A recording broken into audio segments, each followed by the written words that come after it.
प्रिय मित्रों, आप सबों को नमस्कार। आप इस समय ट्रांसवर्ल्ड रेडियो इंडिया द्वारा प्रस्तुत कार्यक्रम सत्य वचन देख रहे हैं। आप सबका इस कार्यक्रम में मैं फिर से स्वागत करता हूं। हम इस कार्यक्रम में पवित्र शास्त्र का क्रमवार अध्ययन कर रहे हैं। परमेश्वर के वचन का ज्ञान हमें जितना अधिक होगा उतना हम परिपक्वता की ओर बढ़ते जाएंगे। दोस्तों, हमारा नैतिक और आत्मिक स्तर उन्नत होते चला जाएगा। हमारा संबंध परमेश्वर के साथ प्रगाढ़ और गहरा होते जाएगा और हम उसका आदर करने लगेंगे। और दोस्तों, वचन कहता है कि जो उसका आदर करते हैं परमेश्वर उनका भी आदर करता है। दोस्तों, इन दिनों हम बाइबल से गलातियों नामक पुस्तक से पापों से उद्धार या मुक्ति के पहलुओं की ओर देख रहे हैं। परमेश्वर ने हमारे पापों से मुक्ति का प्रबंध कर दिया है, लेकिन हम भी गलातियों के लोगों की तरह अपने हिसाब से, अपने तरीके से अपना जीवन व्यतीत करते हैं। हमें आज परीक्षण करने की आवश्यकता है कि हम कहाँ हैं, उसके वचन के विरुद्ध तो नहीं जा रहे। और आज का अध्ययन हमें इस बात को समझने में सहायता प्रदान करेगा कि हम किस ओर जा रहे हैं।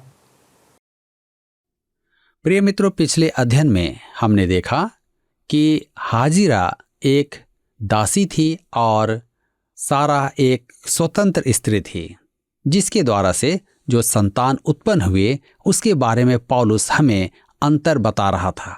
आइए आज हम अपने अध्ययन में आगे बढ़ेंगे और गलातियों की पत्री 4 अध्याय उसके 25 पद को पढ़ें। यहाँ पर लिखा है, और हाजिरा मानो अरब का सीने पहाड़ है और आधुनिक यरूशलेम उसके तुल्य है, क्योंकि वह अपने बालकों समेत दासत्व में है। पौलुस के इस उदाहरण में हाजिरा को सीनै पर्वत कहता है, जो यरूशलेम के सदृश है। पृथ्वी पर पौलुस के समय का यरूशलेम, जो अपनी प्रजा के साथ तब भी दासत्व में था, अर्थात इस्राएल मूसा की व्यवस्था का दास था। गलातियों 4:26 में लिखा है, पर ऊपर की यरूशलेम स्वतंत्र है और वह हमारी माता है। ऊपर की यरूशलेम वह प्रकाशित वाक्य की पुस्तक अध्याय 20 का यरूशलेम है, जो परमेश्वर के पास स्वर्ग से उतरेगा। पुराना यरूशलेम व्यवस्था के अधीनस्थों की मातृभूमि था और नया यरूशलेम अनुग्रह के अधीनस्थ विश्वासियों का भावी नगर है। विश्वासी का न तो इस समय और न ही भविष्य में विधि विधान से कोई संबंध है। हम गलातियों की पत्री 4:27 पद में आगे पढ़ते हैं, क्योंकि लिखा है, हे बाँझ, तू जो नहीं जानती आनंद कर, तू जिसको पीड़ाएं नहीं उठती, गला खोलकर जय जयकार कर, क्योंकि त्यागी हुई की संतान सुहागिन की संतान से भी अधिक है। मेरे प्रियो, ध्यान दीजिए, सारा जो इसहाक के जन्म तक बाँझ थी, उसके वंशज हाजिरा के वंशजों से कहीं अधिक थे। आज भी अरबों की जनसंख्या इस्राएलियों से कम है। इस अध्याय द्वारा पौलुस के कहने का अभिप्राय है कि परमेश्वर अपने अनुग्रह के अधीन मनुष्य जाति में मूसा की व्यवस्था के बलिदानों द्वारा उद्धार पाने वालों से कहीं अधिक विश्वासियों का उद्धार कर रहा है। गलातियों के पत्र 4:28 पद में आगे लिखा है, हे भाइयों, हम इसहाक के समान प्रतिज्ञा की संतान हैं। विश्वासी भी प्रतिज्ञा की संतान हैं। हमारा नया जन्म हो गया है, जो परमेश्वर की प्रतिज्ञा में विश्वास करने से हुआ है। यूहन्ना रचित सुसमाचार 3 अध्याय उसके 16 पद में लिखा है, परमेश्वर ने जगत से ऐसा प्रेम रखा कि उसने अपना एकलौता पुत्र दे दिया, ताकि जो कोई उस पर विश्वास करे वह नाश ना हो, परंतु अनंत जीवन पाए। परमेश्वर कहता है कि हम उसमें विश्वास करके नया जन्म पाते हैं। पहला पतरस की पत्री 1 अध्याय उसके 23 पद में पतरस कहता है, तुमने नाशवान नहीं पर अविनाशी बीज से परमेश्वर के जीवते और सदा ठहरने वाले वचन के द्वारा नया जन्म पाया है। हम गलातियों 4 उसके 29 पद में आगे पढ़ते हैं, और जैसा उस समय शरीर के अनुसार जन्मा हुआ आत्मा के अनुसार जन्मे हुए को सताता था, वैसा ही अब भी होता है। मेरे मित्रों, रूढ़िवादी परमेश्वर के अनुग्रह के सुसमाचार से घृणा करता है। जब मेरा सेवा में अभिषेक हुआ था, तब मैंने भविष्यवाणी के विषय पर प्रचार किया और यह स्पष्ट किया कि भविष्यवाणियों पर प्रचार करने से मैं परेशानी में पड़ जाऊंगा। आराधना के बाद एक वृद्ध मनुष्य ने आकर मुझसे कहा, भाई, आपको भ्रम है। भविष्यवाणी पर प्रचार करके आप परेशानी में नहीं पड़ेंगे, वरन सच तो यह है कि आपके श्रोतागण बढ़ जाएंगे। मनुष्यों को भविष्यवाणियों में बहुत रुचि है। यदि आप परमेश्वर के अनुग्रह पर प्रचार करेंगे तो निश्चय ही समस्या में पड़ जाएंगे। यही कारण है कि आज सुसमाचार में अत्यधिक कटौती कर दी गई है। मैं बहुत ही कम सुसमाचार सुन पाता हूं, अर्थात परमेश्वर के अनुग्रह का प्रचार। मैं जानता हूं क्यों। यदि आप सुसमाचार प्रचार करेंगे तो आपके सामने आलोचनाओं का पहाड़ खड़ा कर दिया जाएगा। लोग तो मुझे बाध्य करते हैं कि किसी और बात की खोज करूं जो पवित्र आत्मा मुझे दिखाए। उदाहरण स्वरूप, किसी अनुष्ठान को निभाऊं कि मेरे मन फिराव के समय मुझे जो नहीं मिला वह प्राप्त करूं। मेरे मित्रों, यह कहना भी मसीह यीशु को शापित ठहराना है। यदि आप उसके कार्य में कुछ भी जोड़ते हैं तो इसका अर्थ है कि आप यीशु की क्रूस की मृत्यु को निकम्मा कहते हैं। मसीह हमारे लिए शापित हुआ था, और यदि आप उसके बलिदान को स्वीकार नहीं करते तो इसका अर्थ है कि आप अपने आप को निर्दोष कह रहे हैं, अर्थात दोषी प्रभु यीशु है। पौलुस के ये शब्द आज भी उतने ही प्रासंगिक हैं जितने उस समय में थे। जैसा उस समय शरीर के अनुसार जन्मा हुआ आत्मा के अनुसार जन्मे हुए को सताता था, वैसा ही अब भी होता है। सांसारिक मनुष्य अनुग्रह के सुसमाचार से घृणा करे, क्योंकि इसमें हमें कुछ नहीं करना है। यह तो मसीह यीशु का महिमान्वन करता है और हमारी आंखों को उसकी ओर आकर्षित करता है। हम गलातियों की पत्री 4 उसके 30 पद में आगे पढ़ते हैं, परंतु पवित्र शास्त्र क्या कहता है? दासी और उसके पुत्र को निकाल दे, क्योंकि दासी का पुत्र स्वतंत्र स्त्री के पुत्र के साथ उत्तराधिकारी नहीं होगा। देखिए, उत्पत्ति की पुस्तक 21 अध्याय उसके 10 पद में यही लिखा है कि परमेश्वर ने दासी हाजिरा और उसके पुत्र को दूर भेज देने की आज्ञा दी थी। आज परमेश्वर आपको और मुझे आज्ञा देता है कि अपने विधि पालन से मुक्ति पाएं। संपूर्ण ध्यान मसीह यीशु पर लगाएं। हम गलातियों की पत्री 4 उसके 31 पद में आगे पढ़ेंगे। लिखा है, इसलिए हे भाइयों, हम दासी के नहीं परंतु स्वतंत्र स्त्री की संतान हैं। अब्राहम को हाजिरा और सारा के पुत्रों में चुनाव करना था। पौलुस कहता है कि हमें भी चुनाव करना है, व्यवस्था या अनुग्रह।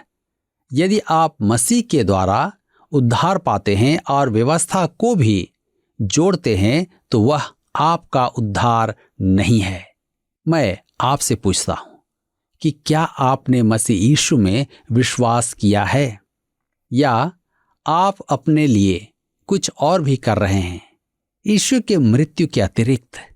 यदि आप ऐसा कर रहे हैं तो उसे भूल जाएं और केवल यीशु को निहारें, उसी से सब कुछ ग्रहण करें। वह हमारा उद्धार करता है, वह हमारा प्रभु है। उसी का संपूर्ण महिमान्वित होना है। मेरे मित्रों, इसी के साथ यहाँ पर अध्याय 4 समाप्त होता है और अब हम अपने अध्ययन को अध्याय 5 से जारी रखेंगे, जिसका विषय है आत्मा के द्वारा शोधन, विश्वास के द्वारा उद्धार पाना और व्यवस्था पालन। अनुग्रह से वंचित होना है, विश्वास के द्वारा उद्धार पाकर आत्मा का जीवन, आत्मा का फल उत्पन्न करता है।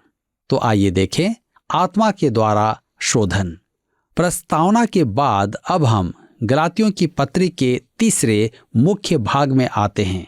पहला भाग पौलुस के व्यक्तिगत अनुभवों का था और हमें उसके अनुभवों से परिचित होना आवश्यक था।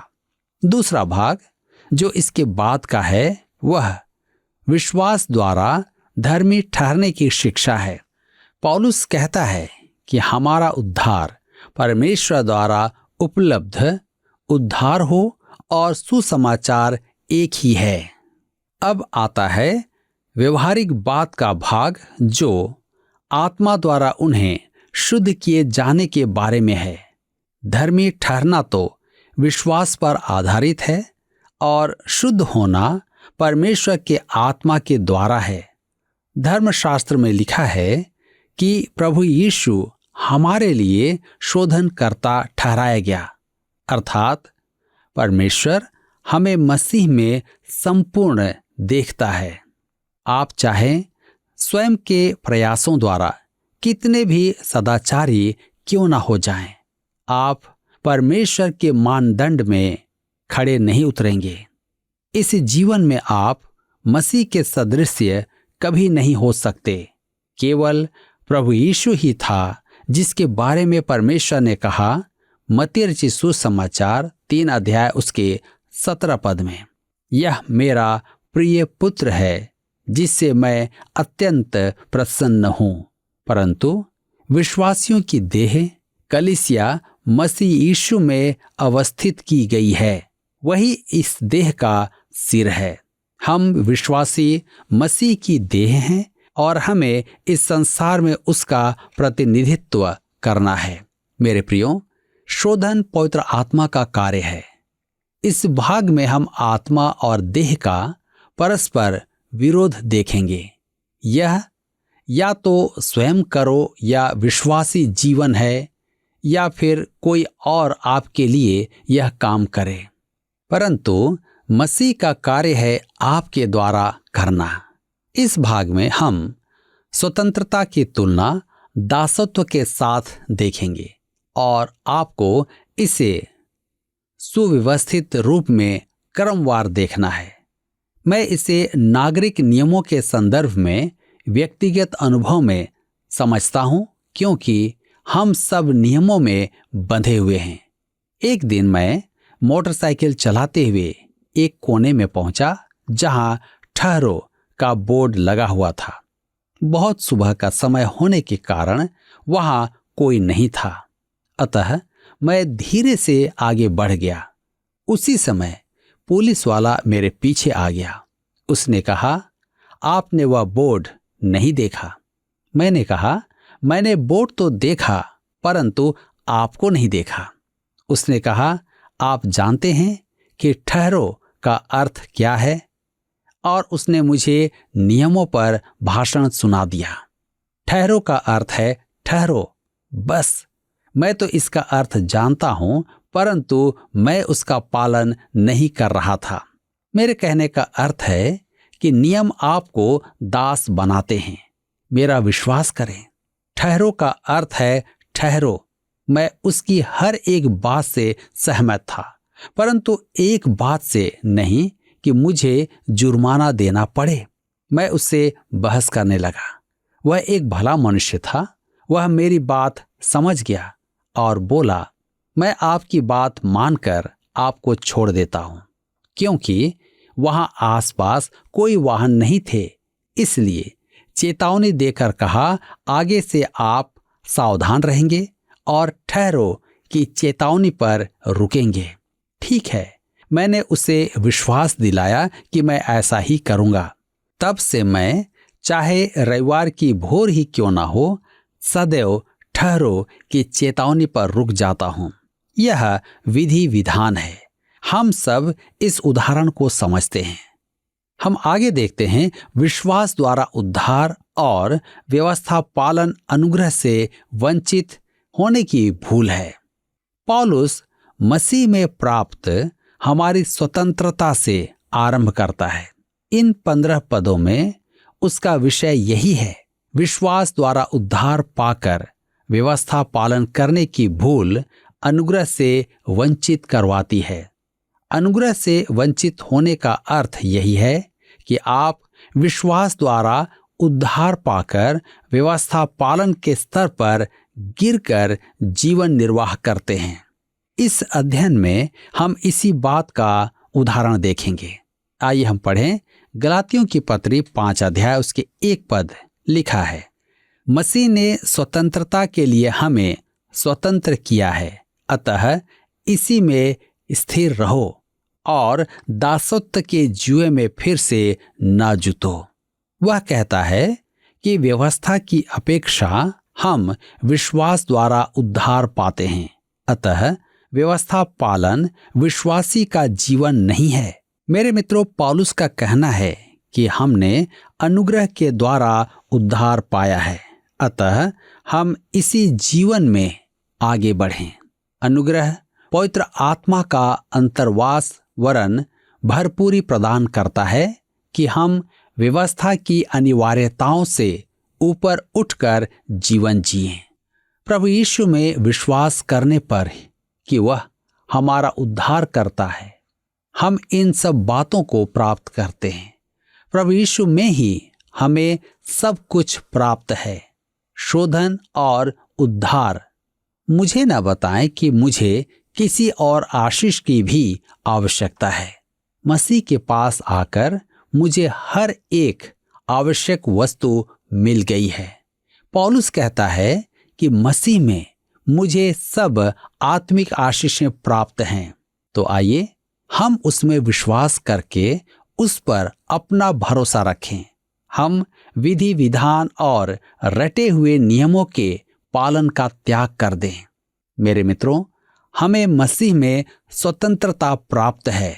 वह हमें किसी विधि विधान में नहीं फंसाता है। हम जीवन का नियम 10 आज्ञाओं को नहीं बनाते हैं। मेरे कहने का अर्थ यह नहीं कि हम 10 आज्ञाओं का उल्लंघन करें। तू हत्या मत कर, तू चोरी मत कर आदि। इनका उल्लंघन तो हमें वैसे ही दंड का भागी बनवाएगा। मेरे कहने का अर्थ है कि हमें इससे ऊंचा जीवन जीने की बुलाहट है, जहां हमें मसीह में स्वतंत्रता प्राप्त है। यह स्वतंत्रता एक नियम नहीं, जीवन का सिद्धांत है। जी हां, मुझे परमेश्वर को प्रसन्न करना है। मेरे जीवन आचरण से प्रभु यीशु को प्रसन्नता प्राप्त होना है। यही प्रभु यीशु में हमारी स्वतंत्रता है। अतः इसी में स्थिर रहो और दासत्व के जुए में फिर से ना जुतो। हम गलातियों के पत्र 5 अध्याय के 2 पद में आगे पढ़ते हैं। लिखा हुआ है, देखो मैं पौलुस तुमसे कहता हूं कि यदि खतना कराओगे तो मसीह से तुम्हें कुछ लाभ ना होगा। ध्यान दीजिए, खतना व्यवस्था का दासत्व था। वह एक चिन्ह था जो यह दर्शाता था कि आप किसी समुदाय के अंग हैं। इसी प्रकार विश्वासियों को भी कोई विशेष चिन्ह पहनना चाहिए कि प्रकट हो कि वे विश्वासी हैं। परंतु पौलुस कहता है कि यदि व्यवस्था का चिन्ह धारण किया जाए जो खतना है, तो मसीह यीशु से तुम्हें कुछ भी लाभ नहीं। इस बात को सिद्ध करने के लिए मैं एक घरेलू उदाहरण देता हूं। एक शक्तिवर्धक बूटी का विज्ञापन पढ़कर लोग उसे पीना आरंभ कर देते हैं। अब एक मनुष्य जिसे उस बूटी से बहुत लाभ हुआ, उसका प्रचार करते हुए कहता है, मैंने 1513 बोतलें वह बूटी पी और अब मैं जो चलने में कठिनाई का सामना करता था, चलना क्या उड़ता हूँ। परंतु उसके साथ मैं भोजन में यह विशेष वस्तुएं भी खाता था। मेरे मित्रों, इस अंतिम वाक्य ने सब गड़बड़ कर दिया। क्या वह उस बूटी से स्वस्थ हुआ या इस विशेष भोजन से? ज्यों ही आप उपचार में अपना सूत्र जोड़ देते हैं, त्यों ही संदेह उत्पन्न होने लगता है। ध्यान दीजिए, पौलुस क्या कहता है? आप मसीह में विश्वास के साथ कुछ और भी करना चाहते हैं तो आपका उद्धार संभव नहीं। यदि आप खतना करवा लें या अपने उद्धार को किसी अभ्यास पर आधारित कर दें तो मसीह से तुम्हें कुछ लाभ ना होगा। वह आपको लाभ कैसे पहुंचाएगा जब आप उद्धार के लिए उस पर विश्वास की अपेक्षा अपना सूत्र भी अपना रहे हैं। मुझे डॉक्टर लुइस स्पेरी शाफर की बात बहुत प्रभावित करती है। मैं मसीह में ऐसा विश्वास करना चाहता हूँ कि जब उसकी उपस्थिति में वह मुझसे पूछे तू यहाँ क्यों है, तो मैं उससे कह पाऊँ मैंने तुझ पर विश्वास किया है इसलिए मैं यहाँ हूँ। यदि वह कहे यह तो सराहनीय है, परंतु तूने क्या किया है? मुझे पता चला है कि तू एक सेमिनरी का अध्यक्ष था और तूने बपतिस्मा भी लिया है। तू कलीसिया का भी सदस्य था। अपनी सेवा में तूने अनेक अच्छे काम किए हैं। तब मैं उससे कहूँगा यह सच है, परंतु मैंने उनमें उद्धार के निमित्त कभी विश्वास नहीं किया। मैंने तो केवल तुझ ही में, हे मेरे प्रभु, विश्वास किया है। मैंने तो केवल तुझ ही में, हे मेरे प्रभु, विश्वास किया है। मेरे मित्रों, क्या आप मसीह में ऐसा ही विश्वास करते हैं? पौलुस अति स्पष्ट एवं दृढ़ शब्दों में कहता है, यदि खतना कराओगे तो मसीह से तुम्हें कुछ लाभ ना होगा। यदि आप मसीह की अपेक्षा अन्य किसी भी बात पर विश्वास करेंगे तो आप विश्वासी नहीं हैं, क्योंकि आपका उद्धार असंभव है। मेरे मित्रों, आइए आज हम आज के इस अध्ययन के प्रकाशन में अपने विश्वास को देखें कि क्या सचमुच मैं मसीह में विश्वास करता हूं या नहीं। क्या मैंने उद्धार प्राप्त कर लिया है या नहीं, या मुझे आज भी उद्धार की आवश्यकता है। इस पर अवश्य ही विचार करें। पिछले प्रश्न का उत्तर है ए, प्रभु यीशु। परमेश्वर ने इस्राएल को 7 पर्व दिए थे जो प्रभु यीशु की ओर संकेत करते थे। आज का प्रश्न है, धर्मी ठहरना तो विश्वास पर आधारित है, पर शुद्धिकरण खाली स्थान के द्वारा होता है। ए, बपतिस्मा, बी, प्रभु भोज, सी, संस्कारों, डी, परमेश्वर के आत्मा। मित्रों, इस प्रश्न का उत्तर हमें कल सुबह 6 बजे से पहले विकल्प ए, बी, सी या डी के साथ अपना नाम, पता, स्थान के साथ 9651433397 पर SMS या WhatsApp करें। सभी विजेताओं को विशेष पुरस्कार प्रदान किए जाएंगे। धन्यवाद। क्या आपको यह कार्यक्रम पसंद आया? अभी हमें एक मिस कॉल करें और आप अगले विजेता हो सकते हैं।